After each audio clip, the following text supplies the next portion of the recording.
We want to go in depth now on the president's focus on ghost guns. ABC Action News reporter Mary O'Connell spent the day digging into exactly what they are and asking state agencies if they're tracking them. Recent mass shootings in the U.S., all too real for victims of gun violence. Brandon Wolf is a Pulse nightclub survivor where he lost his two friends. I know what it feels like when the cameras finally move on and it feels like the country's forgotten you, but the hole that the people you loved isn't gone. Wolf spoke to me today from D.C., where earlier he was at the White House when President Biden addressed steps he'll take to confront what he calls a gun crisis, including a crackdown on so-called ghost guns.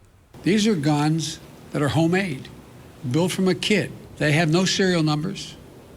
So when they show up at a crime scene, they can't be traced. The president wants to see kits treated as firearms under the Gun Control Act, requiring sellers and manufacturers to make key parts with serial numbers and run background checks on buyers.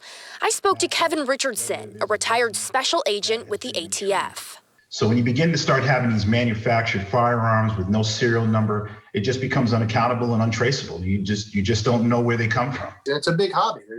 There are websites dedicated to it. Mark Serbu owns Serbu Firearms in Tampa. His point of view?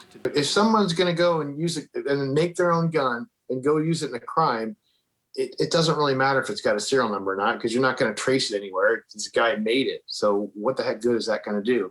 Yeah, of course, we would like to make sure that people getting guns are not complete maniacs. I reached out to the ATF office in Tampa to see if they track these ghost guns, and I'm waiting to hear back. Still, Wolf tells me he hopes today is the last first step we have to take towards change. I think that we have a real opportunity here to get something miraculous done. And as I told the president today in the Oval Office, when he signs bills into law, I will be right there alongside him once again. Mary O'Connell, ABC Action News.